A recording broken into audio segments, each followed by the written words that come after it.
So we're here at the conclusion of the AGM, the Second Canada AGM, and we're here with John Tolkamp, who's the president of the association. Hi John, how's it going?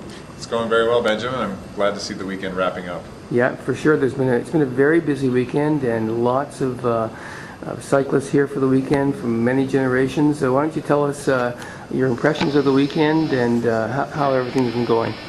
Well, you know, the highlight for the weekend was very unique as we had the celebration event on Friday night, so it was just fantastic to see the support. We had 150, 200 people out. We had a lot of our Olympic and national team athletes there, so that was great to see everybody there. And really special, too, to see the youth that were there and engaging with our high-profile athletes. And we had a lot of fun evening. We had a fun evening, and it was great to celebrate some of the success we've had in the last few years. It was a great evening. A lot of cyclists there from many generations. You know, this year we came away with a bronze medal. We wanted more, but still a bronze medal was something to celebrate.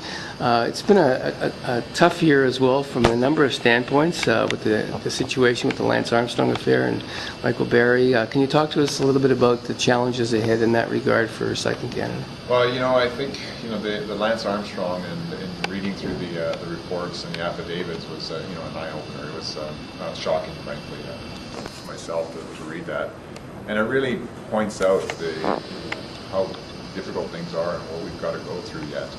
And it was brought home too with Michael's submissions as well, and we're not immune to it, and we've seen that in the past, and we as a country can't just say we have nothing to do in this regard. And we're looking at it obviously in different fronts. We've got the mechanical aspects of dealing with Michael's sanctioning, and we dealt with that, and we're removing him from a national championship results. As well, we're looking to step up our Race Clean, Own the Victory initiative, the anti-doping initiative led by some of our athletes, including Jeff Kabush. And we feel that education is key. Opening up the discussion is going to be key to changing the culture. And if anything, this is the opportunity. I think we're at a seminal moment. I've spoken to folks at the UCI saying we've got to take advantage of this. We've got to leverage this opportunity. We can't deny it's out there. We have to recognize that we have an issue. And now it's open. Let's talk about it. Let's come up with a game plan going forward. So are there any steps, you've removed Michael Barry's name from the record books. Are there other steps that you've already started or initiated? Well, that's the one we have. That's our role in this whole process. So the CCES has other roles as well, and we'll be working with them on different parts of it. So, and in respect to, we're going to be sending some messages to the UCI around what we'd expect them to do. We still believe the truth and reconciliation approach is what we need. We've got to allow people to come forward. We've got to talk about this. We've got to allow people to become clean.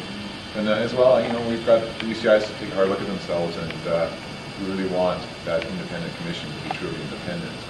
And I think the UCI can play a big role in this. Mm-hmm. We also think the WADA has a role to play in this, and they're going through a review of the WADA Code of Conduct and the WADA regulations, and we're going to be providing some input into that as well, along with CCES. So thank you very much. So talking about the performance end of things, it's been a big year for us in many respects with Ryder Hesjedal's fabulous Giro win, and it's a mix of good and bad with some of the results. What's the goal going forward for the next quadrennial? Well, this is it's a reset. Obviously, the focus in the last year was the Olympics, and very in some ways myopic, singular focus for the staff and the office and the organization.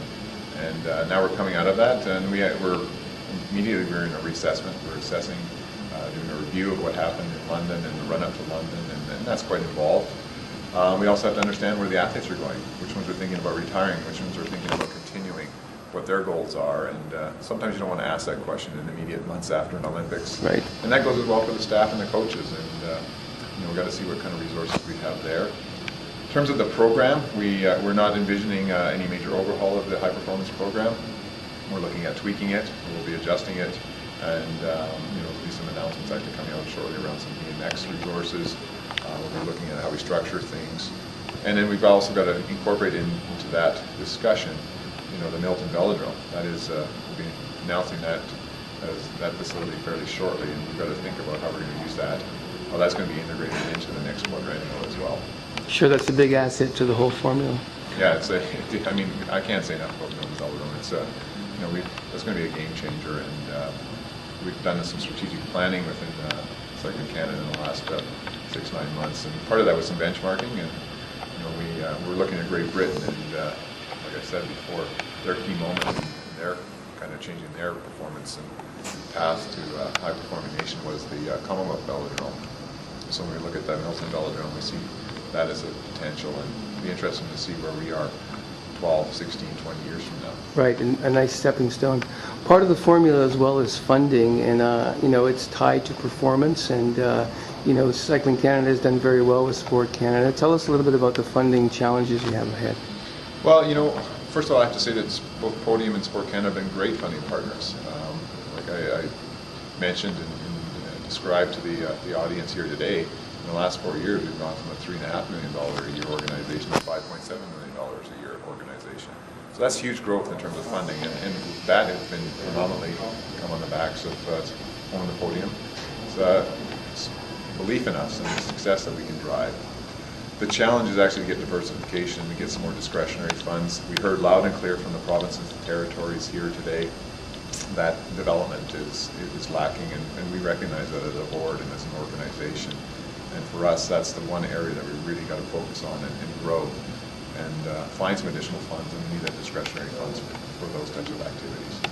So the news of Spider Tech, not continuing next year was also something of concern, and UCI points. Can you talk to us a little bit about that? Yeah, that was very disappointing. Obviously, Men's Road and Spider Tech was a very visible part of the Canadian cycling fabric, and our high-profile athletes there were doing very, very well. I mean, I'm hearing that they're being placed pretty well. Everybody's got another job, so that's great to see the athletes continuing on. I wish Steve and the Spider Tech team, Steve Bauer and the Spider Tech team, all the best as they kind of reset here and go forward. They've got very ambitious plans.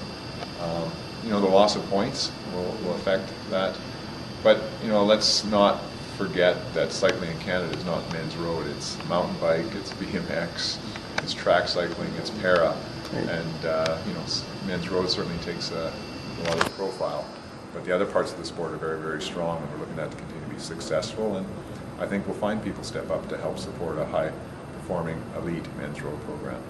One of the areas where we've seen some significant gains is the paracycling. Can you talk to us a little bit about that? I think there was 36 medals. Yeah, in the last year, 36. I think it's 36 World Cup podiums that we had. We had 2 medals at the para, a gold and a bronze, which is fantastic. It's an area where you can actually develop people very, very quickly, and it's a very unique development model, and every athlete is individual. So the coaching needs, the coaching methodologies are quite different than you see on the able-bodied side of things. That being said, we've seen the other nations. We came out of the Olympics realizing that the other nations are progressing rapidly in their para programs. So the competition is getting tougher and stiffer, and we've got to step up our game if we want to even just continue to be where we're at today. There was some discussion today about funding from the private sector or from sponsors. Can you talk to us a little bit about that and where Cycling Canada is going forward? Yeah, it's been challenging. It's been very, very tough. We've seen that in all aspects of it. And actually, when we did our benchmarking review of other nations, it was very interesting to see that when we looked at under the covers of the finances of other major organizations, other than say Great Britain, the other nations are having a lot of difficulty getting sponsorship dollars as well. It is probably easier for trade teams to get sponsorship dollars. I think for us, we have to look at private donations, the foundation, and we've been working on that for a year and a half or so before we call the Vision 2020 group, and we've actually been successful. A lot of the focus has been around the Milton Velodrome, and we've brought in close to $10 million already to help support that velodrome. So we have been successful in those avenues. I'd like to see us be successful in generating dollars for the development side and coaching, instruction side of the sport. Absolutely. So if you look at the overall weekend, John, and the AGM, a big weekend with the party on Friday night and everything else, how do you rate it? It was a very good, excellent weekend. We had engagement. All the provinces were represented here, which is always a great step. Some new faces, having the athletes here, being able to interact. all of that was phenomenal. And Toronto and Ontario is a hotbed of cycling in Canada. It was good to see some of the folks as well out. So very, very happy with how everything's gone. And this is the meeting part.